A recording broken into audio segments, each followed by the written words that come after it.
बिस्मिल्लाहिर्रहमानिर्रहीम। अस्सलाम वालेकुम मुख़ातिन हज़रात, आज मैं आपके साथ जो आलू मटर की रेसिपी शेयर करने जा रहा हूँ, यकीनन आप लोगों को बहुत पसंद आएगी और बहुत ही मज़ेदार और टेस्टी है। चलिए हम इसको जो है बनाना स्टार्ट करते हैं। मज़ेदार की आलू मटर बहुत ही मज़ेदार, जैसे गाँव में बनाते हैं हम उसी तरह से वही तरीका इस्तेमाल करेंगे। सबसे पहले मैंने यहाँ पर जो है एक पतीला ले लिया, इसके अंदर डालेंगे ऑयल। बिस्मिल्लाहिर्रहमानिर्रहीम। ऑयल डाल लिया। ऑयल जो है हल्का सा गर्म हो चुका है। ये मेरे पास जो है एक मीडियम साइज़ का प्याज था, मैंने बड़ा बड़ा काटा है। ये इसके अंदर हम डाल देंगे इस तरह से। प्याज को जो है यहाँ पर जो है हमने हल्का सा सुर्ख करना, ज़्यादा नहीं। इस तरह ये सुर्ख हो चुके हैं। ये मेरे पास 3 टमाटर थे छोटे छोटे। इस तरह जो है 2-2 3-3 स्लाइस पीसेस में करके हम इस तरह डाल देंगे। इस तरह डालने का मकसद ये है कि इसकी जो है जल्द जो है 2-3 सेकंड जैसे आप इसको फ्राई करेंगे, इसकी जल्द जो उतरना शुरू हो जाएगी, खुद ब खुद ये जल्द उतर जाएगी इसकी। फिर इसकी जो जल्द उतरेगी, फिर आपने चिमचे के साथ या कांटे के साथ इस जल्द को जो है आराम से बाहर निकाल सकते हैं इस तरह से। ये सारी इसी तरह जो है जल्द जो है आराम से आ जाएगी, हम निकाल देंगे, साइड पे कर देंगे। और यहाँ पर इसको जो है हम थोड़ा सा मिक्स कर देंगे। अब यहाँ पर जो है मैंने छानी ले ली है, इसको निकाल लेंगे। सारा टमाटर भी प्याज भी ग्राइंडर के अंदर डाल के इसको जो है हमने ग्राइंड करना है।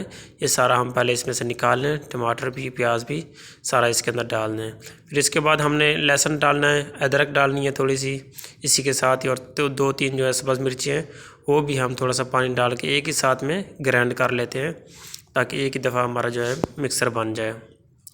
ये सारी चीज़ें मैंने ग्राइंड कर ली थी। उसी ऑयल के अंदर जो है ये हम मिक्सचर इसका डाल देंगे और यहाँ पर इसको मिक्स कर देंगे। ये कुछ घरेलू मसाले हैं मेरे पास। 1 टीस्पून हल्दी है, 1 टीस्पून लाल मिर्च है, 1 टीस्पून नमक है, 1 टीस्पून कुटा हुआ धनिया है, 1/4 टीस्पून जो है ज़ीरा है। थोड़ी सी मैंने कलवंजी ली, अगर आपके घर मौजूद है कलवंजी तो आपको पता है सेहत के लिए भी अच्छी होती है। चुटकी मैंने थोड़ी सी कलवंजी भी इसमें शामिल की है, ये इसमें डाल देंगे। और यहाँ पर जो है हमने अच्छी सी मसालों की जो है भुनाई करनी है। तब तक इसकी भुनाई करेंगे जब तक इसका जो है ऑयल नहीं निकला था। ये देखिए इसका ऑयल जो है निकलना शुरू हो चुका है। अब इसके अंदर जो है हम आलू और मटर शामिल कर देंगे। मैंने मटर निकाले हुए हैं, आलू को भी काटा हुआ है। आप अपने हिसाब से आलू छोटे बड़े काट सकते हैं। इनको मैंने धो के डाला अच्छी तरह। जब भी आप मटर छीलें इनको अच्छी तरह फिर धोना है, क्योंकि इनमें रेत और मट्टी शट्टी होती है। आलू को भी काटने के बाद ज़रूर आपने धोना है। तो इस तरह हम इसको शामिल कर देंगे और यहाँ पर थोड़ा सा इसके अंदर जो है पानी डालेंगे। इसकी अच्छी सी भुनाई करेंगे हम यहाँ पर, ताकि नीचे ना लगने दें। इसकी यहाँ पर हमने अच्छी सी भुनाई करनी है, फिर जाके इनका जो है टेस्ट आएगा।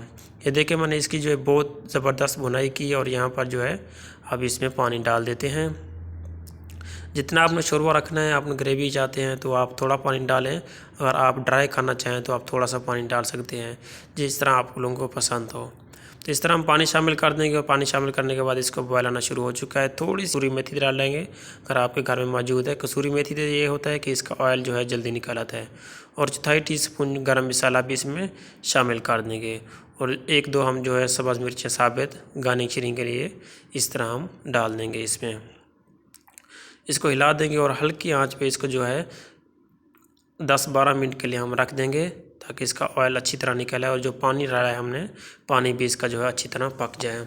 ये देखिए आलू मटर जो हमारे बिल्कुल रेडी हो चुके हैं। अब थोड़ा सा हम धनिया डालेंगे और इसके बाद जो है हम आपको डिश आउट भी करके दिखा दें कैसे मज़ेदार हमारे आलू मटर बन के तैयार हो चुके हैं। रिक्वेस्ट ये है, चैनल पे नए हैं तो प्लीज़ सब्सक्राइब कर दें, लाइक भी कर दें। कमेंट में ज़रूर बताइएगा कि ये रेसिपी आप लोगों को कैसी लगी है। देखिए माशाल्लाह सुभान अल्लाह, क्या कुदरत है मेरे अल्लाह पाक की। कितना प्यारा कलर है आलू मटरों का और मज़े मज़े की खुशबू भी आ रही हैं। तो ऐसी रेसिपी देखने के लिए मेरे चैनल को प्लीज़ सब्सक्राइब कर दें, लाइक भी कर दें, दोस्तों के साथ शेयर भी कर दें। अपना ख्याल रखिएगा। अल्लाह हाफिज़, अल्लाह निगहबान।